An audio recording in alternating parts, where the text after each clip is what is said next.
Hello, hello, hello. Okay. Elizabeth and Lawrence, thank you. That was beautiful. Because he lives, I can face tomorrow.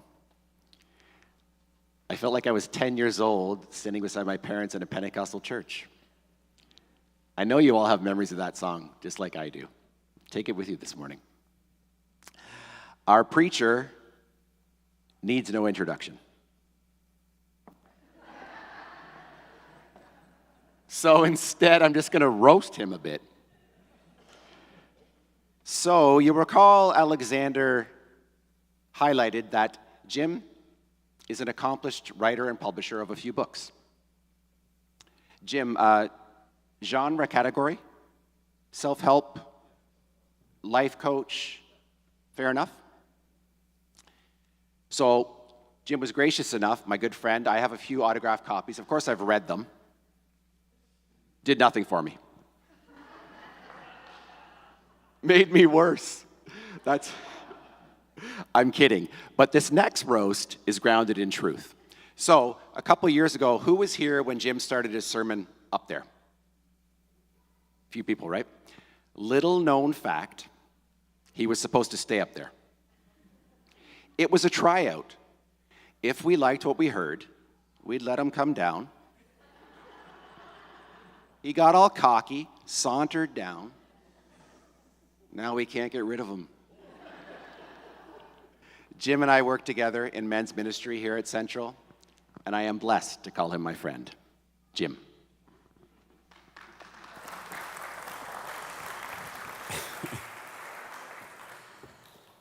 Well, what do you say after something like that? I mean, other than, friends like that. No, I'm kidding. It's wonderful to call you a friend.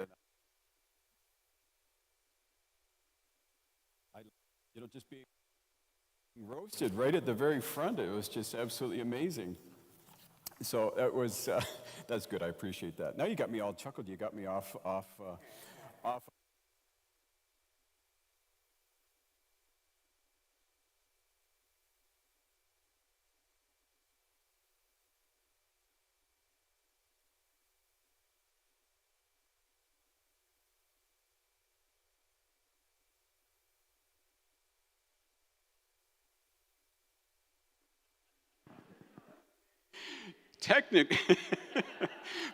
Being so technically challenged this morning is amazing me. It amazes me that Jesus could address 5,000 people without a PA system, without a microphone, and everybody heard him, and there was no problem. Today, we can't get anything to the back of a short room. It's hilarious. So anyways, it's a privilege for me to be here. That's what I've been trying to say, is that it's just such a delight. I'm glad that you let me off the balcony and allowed me to come to the front and to share, because I was just saying this morning as we met in Aubrey's office, that I just love hanging out here. I just love being here. I love the relationships that we're building and the people I'm getting to know, and the fact that Aubrey trusts me enough to come and stand in this place, because I know the history of this church. I think you've only had 7 ministers. He might be the 7th. So that's a long history. I attended a couple of churches that changed pastors every couple of years, right? They just burnt them out, but it just speaks to the legacy of this church. And the fact that I get the opportunity to stand here is just really a privilege. So I don't take it lightly. So I want to keep on with my theme. If you were here in July when I spoke a couple of times, I gave a twofer, right? Who doesn't like a 2-for-1 deal? Come on, let's be honest. I know there's a lot of Scottish blood in here, and we like the 2-for-1 deal. If you were walking down your favorite grocery aisle and you saw chicken on sale, buy one, get one free, who would pick up a chicken or 2, right? We'd be there, right? How many gas stations, pulling into a gas station, who wouldn't like to see buy 1 liter, get the second liter free at $1.57 a liter? We'd love 2-for-1 deals. So I want to keep with that theme and give you a 2-for-1 deal. So as I was reflecting through the week, I got thinking about Proverbs 23:7. It says, "What a man thinketh, so he becomes." To put it in a more general term, what a person thinks is what they become. And what sets us apart from all the other animals on the planet is our ability to think. I have a small dog. She's about 9 pounds, very smart. But she has to be trained. We got her in agility. And if you don't know what agility is like gymnastics for dogs, right? They walk planks, they run over walkways, they run through tunnels, they go over jumps. But it's all trained. We have to condition her what to do. It's not like we can stand at the course and she can sit beside me and communicate to me and say, well, no, I want that jump moved over here. I want this tunnel over there. And, she could build the whole thing from just her thought. She needs to be conditioned. Whereas you and I have the ability to think. But the things that we think often reflect on who we are. If you get up in the morning and you stub your toe and you go, oh man, it's just going to be a bad day. I'm feeling a little bit off. I might be sick. I might be getting pneumonia. I might be getting something. I might be typhoid fever. I mean, who knows what it is I've got. And what happens to our posture? Our posture starts to change, doesn't it? We begin to get a little bit down. Our shoulders seem to slunch forward, and I'm getting handed another microphone. Ta-da! Keeping in the theme of the Olympics with how did you like that relay? That pass off there, it was pretty good. Didn't even miss a beat. But we have the ability to think. And when we start to think negative thoughts, it changes our body posture. It changes what we believe in ourselves. As Henry Ford once said, if you believe you can or can't, you're right. And our thoughts are so important. I was also reflecting in Corinthians where Paul said, that good company corrupts, or bad company corrupts good character. So the company we keep is really important as well, because that helps keep us built up. That helps with our self-esteem. How many have ever been in the company of some negative people or some negative situations, and all of a sudden you just feel like you're kind of getting deflated and you're feeling a little bit negative as well, right? Because we know that when we get in that kind of company, it can affect the way we are. So it doesn't matter how young we are or how old we are. It's important that we keep good company. We've all seen it in other people's lives, haven't we? I mean, we don't see it in our lives. We see it in other people's lives when they get around bad people or they get influenced by the wrong crowd, that their attitude starts to change, their countenance starts to change, their whole voice, the things that they say, the things that they believe, the things they stand for and don't stand for begin to change. And so we tell people all the time, especially young ones, right? We tell young kids and young adults and teenagers, be careful of the company you keep. But it's just as important as we get older. Because as we get older, our world starts to shrink, right? As family moves away, or we don't see them as often, or they pass away, friends pass away, or they don't come around as often, our world starts to shrink. And so sometimes we exchange that to say, well, I just have to put up with the company that I have. But we have a choice with the company that we keep. And it's important that we keep that company good in order to keep our character sharp, to keep us on track. Does that make sense? So I wanted to encourage us with that today, because I think it's really important that we watch it, especially in today where, think back, it doesn't matter how old you are, how young you are, think back when you were really little. How much entertainment was available to you on the television? Right? I remember the day watching a movie till like midnight or 1 o'clock in the morning, and then all of a sudden, that's the end of the broadcast day, and beep, off it goes, right? There's no more sign-offs. We got 24/7. We've got stuff available to us, don't we? And so that is part of the bad company that we can keep by watching movies, watching programs, watching things that kind of get us off track, especially some of these reality shows. They're just unrealistic. They're just so bizarre. But people get caught in that, and it begins to adjust their character. So I wanted to encourage us with that. That's your first chicken, all right? So now for the main chicken. I entitled this Storms or Silence, Where Do We Hear God's Voice? All right, because storms happen in life, don't they? Anybody notice? You get storms relationally, emotionally, physically. We get stuck in storms. And oftentimes when we're in storms, we're thinking, when is this going to end? When am I going to get out of this storm? When am I going to catch a break? Anybody ever said anything like that, right? Or ever thought that kind of thought? I remember when I was younger, I had a friend, we were about the same age, and we both had sons that were about the same age. So we decided to go camping.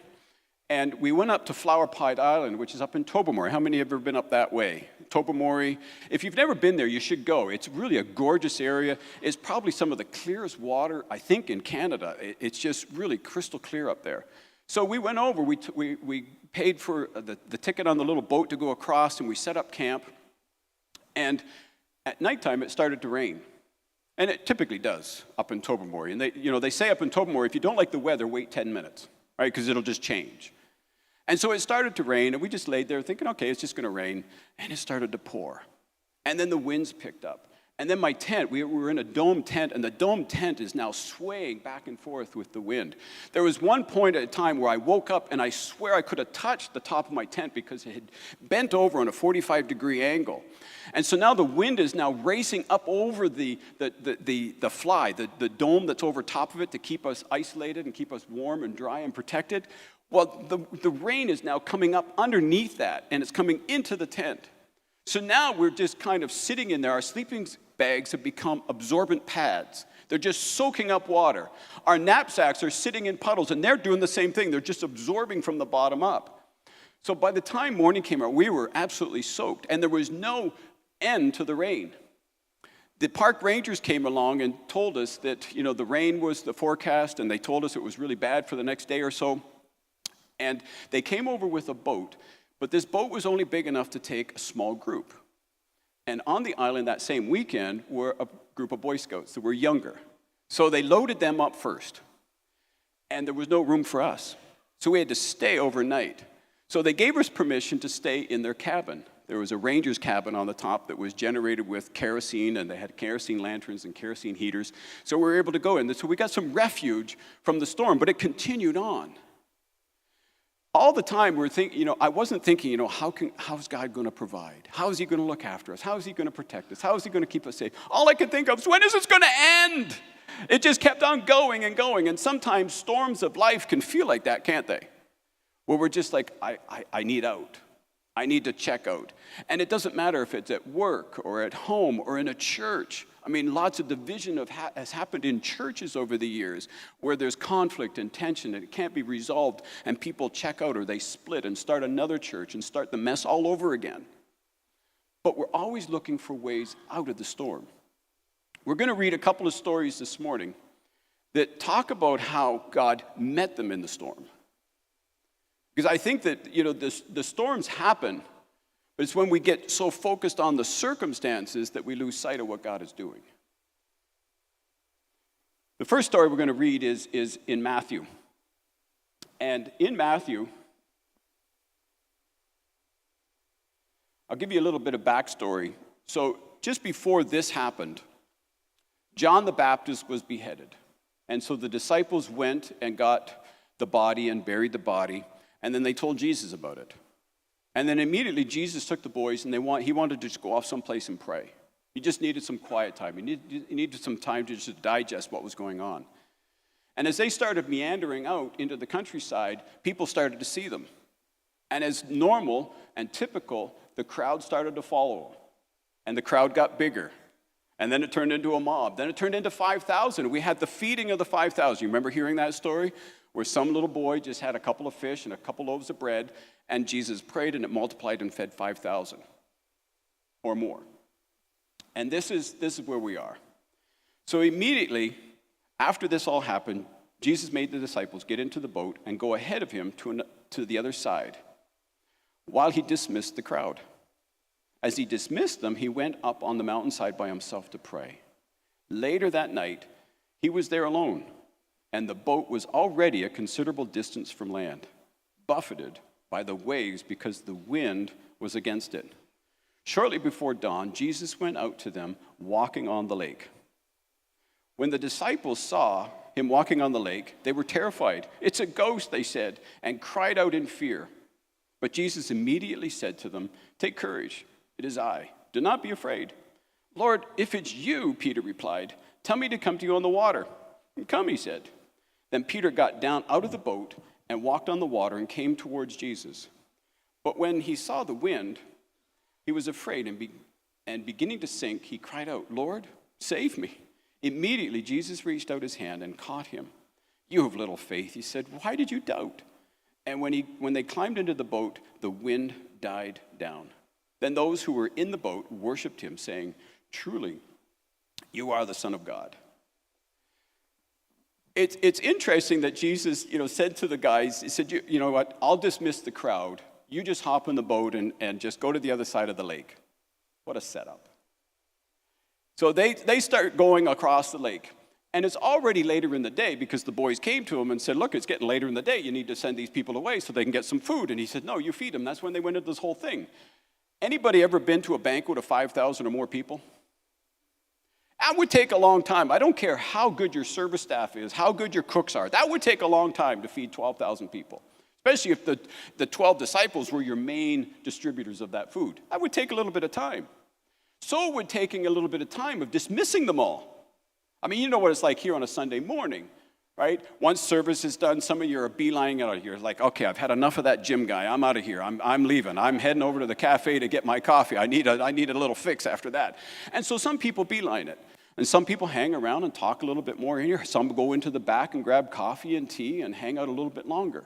But slowly, people start to disperse. I'm sure it was the same thing with the 5,000.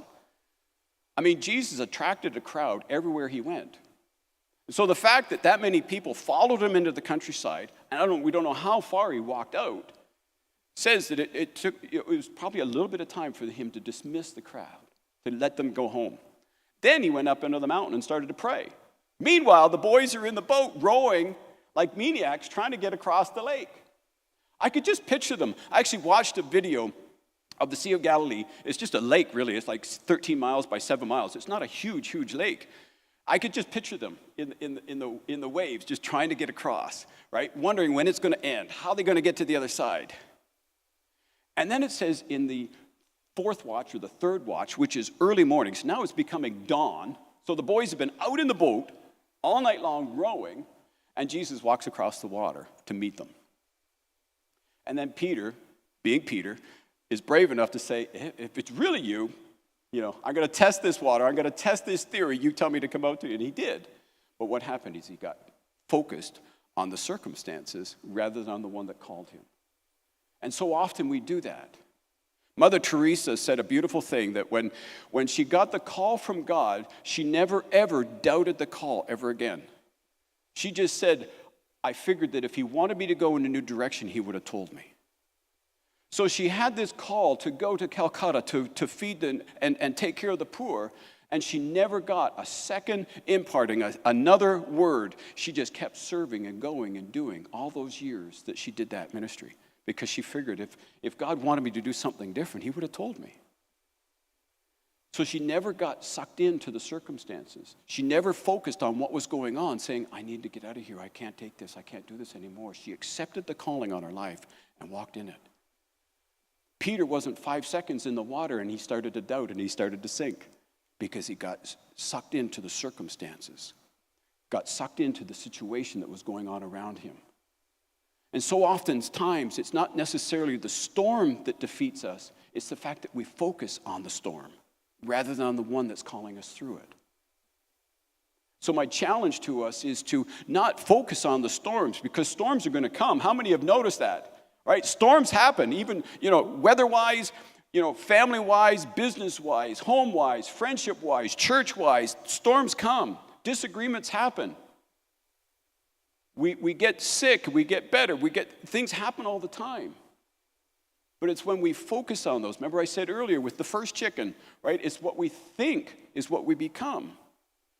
So Peter, out on the water, cruising around with Jesus, being the second human being to do it, walking around on water, focused on that and said, I can't do this. What am I doing? Why am I walking on water? I can't possibly do this. Look at the waves, look at the storm, look at what's going on. And then he began to sink. The second story is in 1 Kings. And this is Elijah. Elijah was a great prophet, right? You had read the stories, read the things that Elijah did. He did some amazing, amazing things. And he just got finished battling Jezebel and battling the rulers, the authorities, the religious leaders, and all these false prophets. He got battling them. And Jezebel just got finished saying that if I don't deal with you tonight, may your God deal with me and take me out. But I'm taking you out first. And that was it for Elijah. He beelined it out of there. So let's read his account. So this is now taken place with him a day's journey into the desert. That's how desperately he wanted to get away. He just kept running. It was like Forrest Gump. He just kept running and running and walking until he was a mile or a day into the desert. Then the Lord said to him, "Go and stand on the mountain." So an angel came and ministered to him while he was out in this thing, and first asked him, What are you doing? What are you doing hiding out here a day's journey into the desert under a broom tree, trying to stay away from it? And the Lord said, "Go and stand on the mountain in the presence of the Lord, for the Lord is about to pass by." Then a great and powerful wind tore the mountains apart and shattered the rocks before the Lord. But the Lord was not in the wind. After the wind, there was an earthquake, but the Lord was not in the earthquake. After the earthquake came a fire, but the Lord wasn't in the fire. And after the fire came a gentle whisper. When Elijah heard it, he pulled his cloak over his face and went out and stood at the mouth of the cave. Then a voice said to him, "What are you doing here, Elijah?" Challenging him again with that same question. How many have ever been challenged with questions like that in our spiritual walk, in our journey as Christians, where we're challenged with, what are you doing? Why are you believing what you believe? Why are you giving in to the circumstances? Why are you giving in to the storms? It goes back to the good character needing good company. It's sometimes hard for us to stand, as Elijah was called to stand. See, he became self-righteous. He thought he was the only one that was keeping God's law. And God reminded him in this conversation that he had 7,000 prophets that hadn't bent their knee to these false idols. It humbled him and reminded him that his God was bigger than the storm, bigger than anybody that would challenge him, bigger than anybody that would threaten him.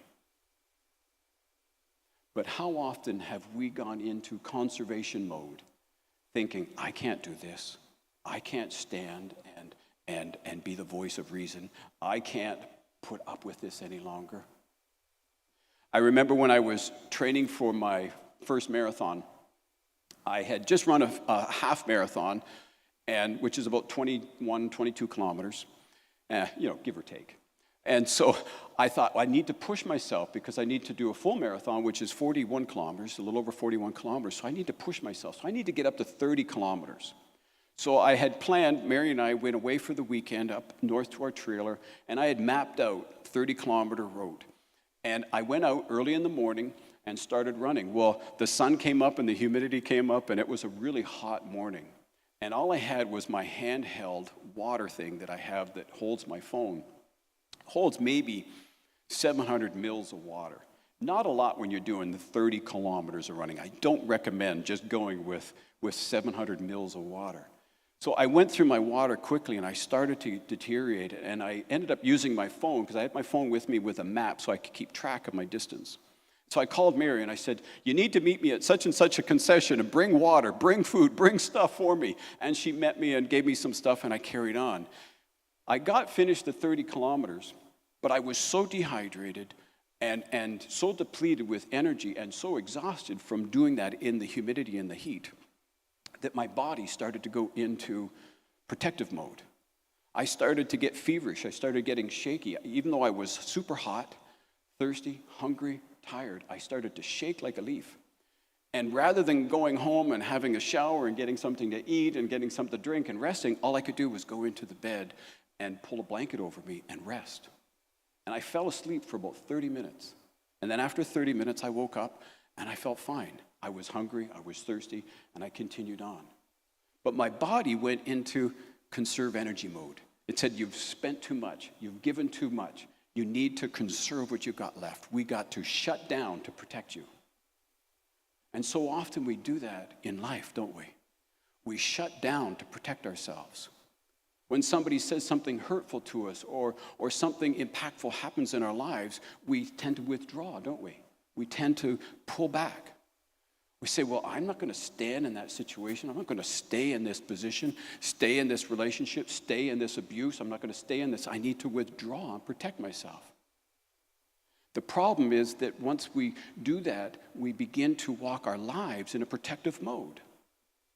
Never really going back and resting like I had to do after that 30 kilometers, just resting and allowing my body to be restored. Now I have the memory and the experience to do things in a better capacity. I don't run in hot humidity mornings anymore. I don't do that kind of stuff. But I learned the life lesson to be able to apply it and walk in that wisdom. So often we go through experiences in lives and we just close ourselves down. I had something like that happen to me a number of years ago, where I was working too hard, I was serving in ministry, and I was just pouring out and giving and serving and doing. Anybody ever been in that place? Maybe you're in that place right now where you're just giving and pouring out and doing, and you're getting depleted with energy and depleted in all these different areas in life. See, that was the biggest thing that happened to Elijah. It wasn't so much the fight and the stuff that was going on. It was the fact that he was depleted spiritually because he had spent himself in that battle. He was depleted emotionally, having to go through the experiences that he went through. He was defeated or depleted mentally because of the thinking and the processing, and it weighed on him physically. When you tie those four things together, it's the perfect combination for depression. And I think that's what he was experiencing. That's what he was getting away from, was he was hiding from depression. And how many of us have experienced those things in our lives, where all of a sudden we're just spent physically, mentally, emotionally, spiritually, and we get exhausted. And then our thinking, right? We're not thinking as highly of ourselves.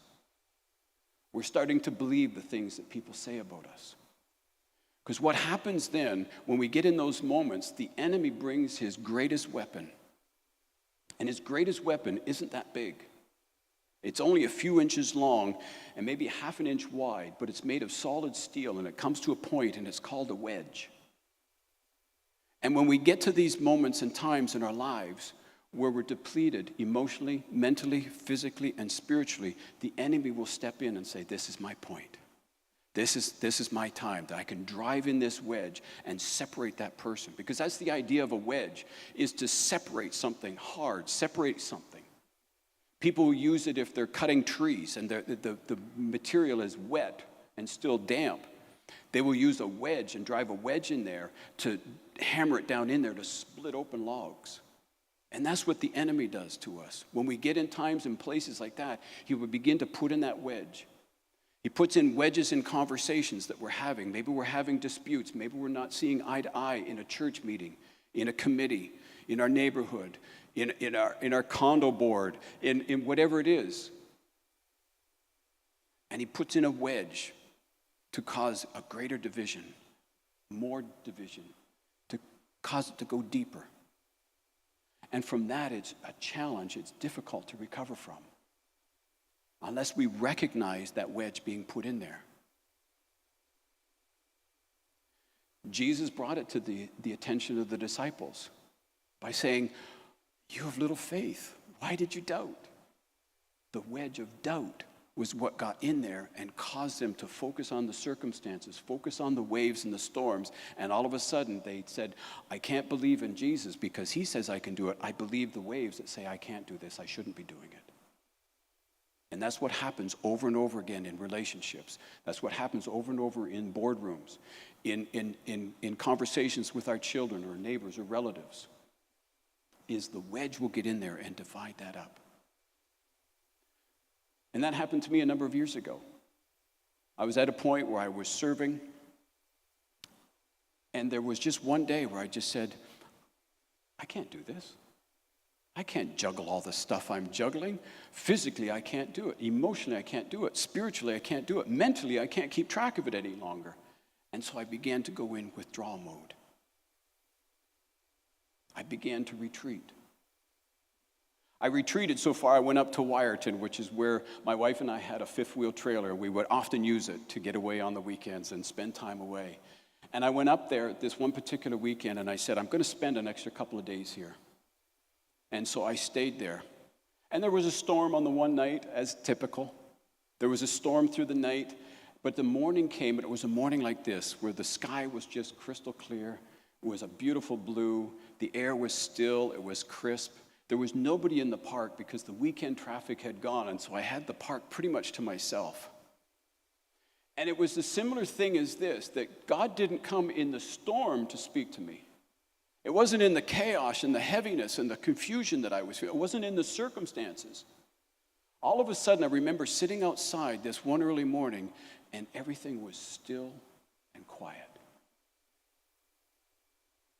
And it was in that silence I began to weep. I just started to cry. For the first time in a long time, things were quiet. Things were still. Oftentimes when confusing or challenging times or disturbing times or trying times come, we keep ourselves extra busy, don't we? We keep busy with stuff. We keep the noise on. We keep stuff going on in the background, whether it's television, whether it's music, whether it's conversation, whatever it is. We keep ourselves busy because we're afraid of the silence. But it's in the silence that God ministered to our heart. It's in the silence that God will speak clearly to us. So I want to challenge us this morning to not be afraid of the silence. Not be afraid of turning the television off and having peace and quiet. Because it's in that peace and quiet that his still small voice can come in and minister truth. And that's really what we want. We want the truth in the middle of storms. When there's chaos all around us, we want the truth because we want to know when it's going to end. We want to know what the outcome is. We want to know how we're going to stand up through it. We want to know how we're going to get through it. But we won't see it through the noise. It's in the stillness that we learn the lessons. It's in the stillness that we hear his voice. Does that make sense? So I want to encourage you to not be fearful of the quiet. See, at that time, back almost a decade or more ago, I was leading youth ministry, 100 plus kids. I was leading the worship team, playing guitar, writing music. Whenever something would happen in our lives, I would just write a song about it. That's just what I did. It was just one of those creative things that I was able to do. But during that time of going into conservation mode, I stopped worshiping. I shut down. I didn't have the energy or the capacity or the ability or the desire to worship. And oftentimes that happens when we get into circumstances that are beyond our control. What do? We withdraw. And oftentimes we withdraw our love and our dedication, our commitment to God. We start blaming him for some reason. We begin to blame him for, it's your fault that this is happening. It's your fault that these storms are happening. I'm sure the boys said that as they were rowing vigorously all night long. They're saying it's his fault because he caused the waves. But so often we can blame God, and it's the first thing that we withdraw is our love and our desire to be with him. And that's where I found myself about 10 years ago. Just at a place where I thought, you caused all this to happen. You called me to do this. You called me to serve. You called me to do this. And I began to blame God for the position and the place that I was in. And so I stopped playing guitar. I stopped singing. I stopped writing for the longest time. But then slowly, I began to pick up the guitar and started playing the guitar again. And I would open my mouth to try to sing, but nothing would come out. Have you ever tried that? Right? You're really hurt, you're upset, you're wounded, and you go to say something, and it's like, I got nothing. We can't form the words. We can't form the thoughts. We can't form the ideas. That's the moment where we need to sit and just be still and be quiet and just invite him in and ask him to open our hearts, open the eyes of our heart that we can begin to see again. That's what he did with Elijah on the mountain. Elijah was tucked in a cave on the mountains crumbling around him with all the thunder, with all the earthquake, with all that was going on. When the whisper happened, he knew that that was God's presence. And he put his coat over his head and came out and faced the silence and entered into it once again, being challenged with that question, what are you doing? So my question to us this morning is, what are you doing? What are you doing here? Why do you come here on a Sunday morning? Is it to learn? Is it to grow? Is it just to see people, see friends? What is our passion? I wanted to do something that I haven't done in a long time. Now, this might take me a second to get set up because, can I use this mic?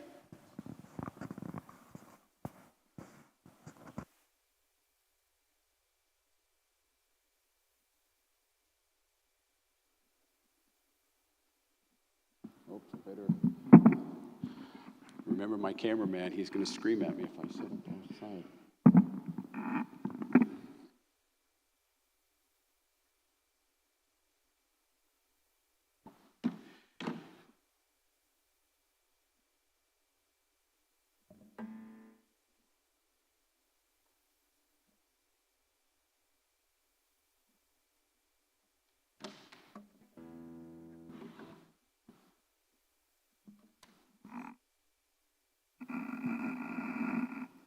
That's just my shoulder. There, how's that? It would have worked a lot easier if the headset was working, but didn't want to cooperate, so that's all good. But something that I haven't done for over 10 years is play worship in public. I do it privately.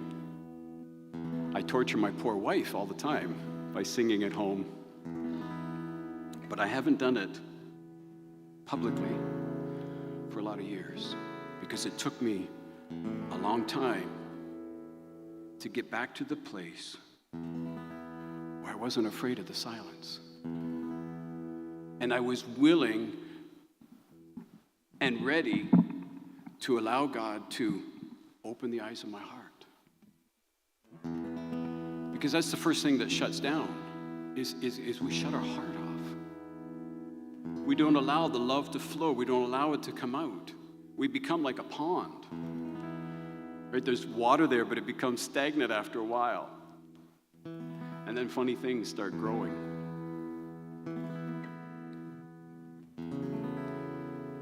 But this is one of those songs that came to me. It's called Open the Eyes of My Heart. And it was a worship song that I've sang over and over again. And it just reminded me not to close my heart. It reminded me that it's okay to be vulnerable with God, even when I don't want to be vulnerable with others or vulnerable with myself.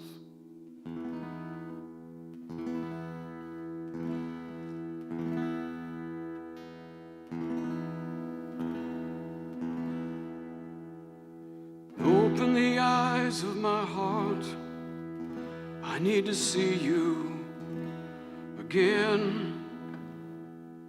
See you high and lifted up. Come open the eyes of my heart. I need to see you again. See you high and lifted up. See you high and lifted up, shining in the light of your glory. Come pour out your power and love as I sing holy, holy, holy. I cry holy, holy. Open the eyes of of my heart, Lord. Won't you open the eyes of my heart? I need to see you. Yeah, I need to see you. Open the eyes of my heart, Lord. Won't you open the eyes of my heart? I need to see you. Yeah, I need to see you. See you high and lifted up, shining in the light of your glory. Pour out your power and love as we sing holy, holy, holy. Open the eyes of my heart, Lord. Won't you open the eyes of my heart? I need to see you. Yeah, I need to see you. Come open the eyes of my heart, Lord. Won't you open the eyes of my heart? I need to see you. I need to see you. See you high and lifted up, shining in the light of your glory.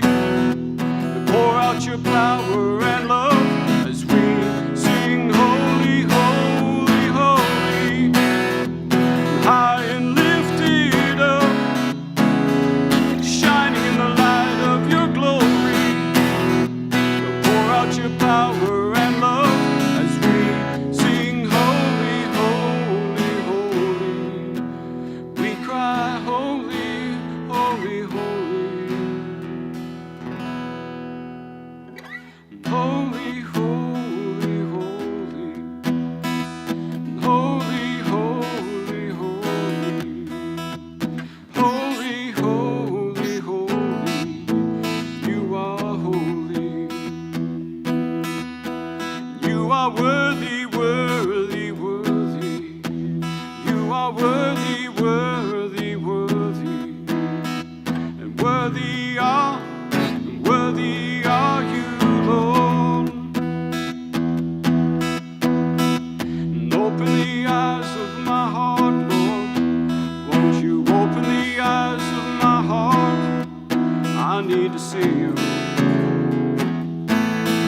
I need to see you. And see you high and lifted up, shining in the light of your glory. Come pour out your power and love. I sing holy, holy, holy. High and lifted up, shining in the light of your glory. Pour out your power and love as we sing holy, holy, holy. We cry holy, holy, holy.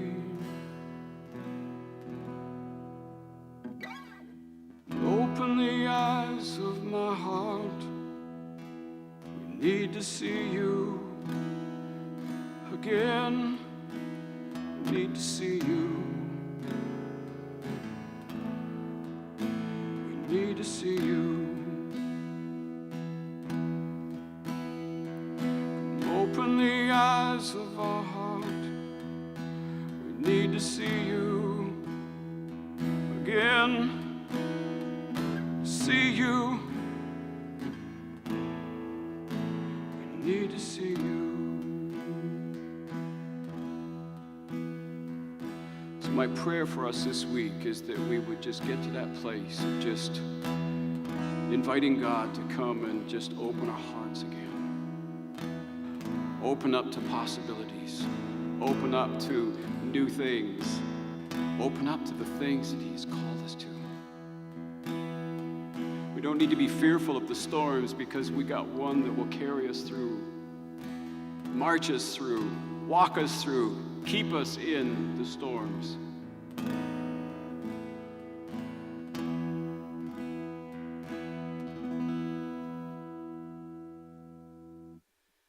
So, Father, let that be our prayer,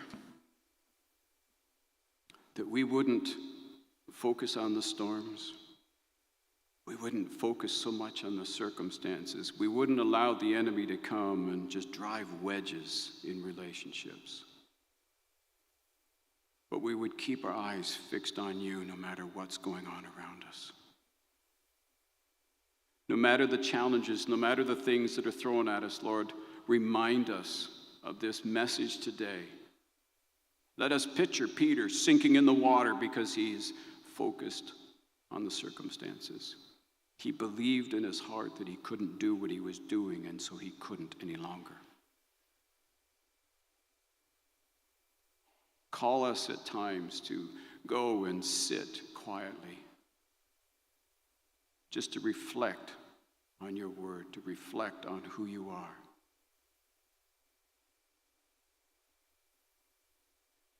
And to be reminded, like Mother Teresa, just reminded of the call that you've placed on our lives. Know that if it adjusts, if it changes, you'll be the first to let us know.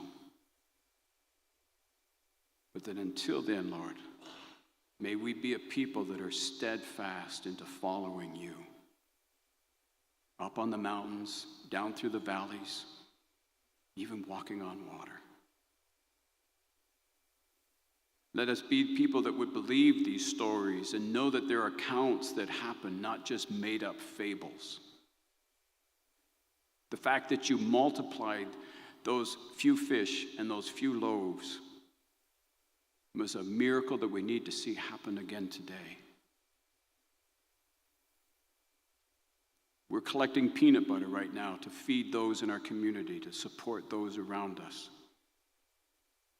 But what they need to see is the wonderful, miracle-working love and presence of Jesus in their lives.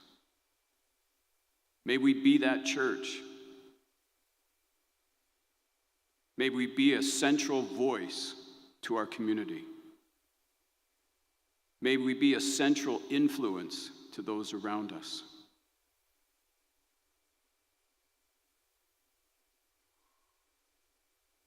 Open the eyes of our heart, Father, that we need to see you. We need to see you high and lifted up, as Isaiah saw when he lifted his eyes and he saw the temple filled with your presence. We need to see that once again. May that be a central theme here in our church, that we would know your presence, that we would experience your presence when we gather. It wouldn't just be a feel-good thing that we do on a Sunday morning, but we would come meeting you.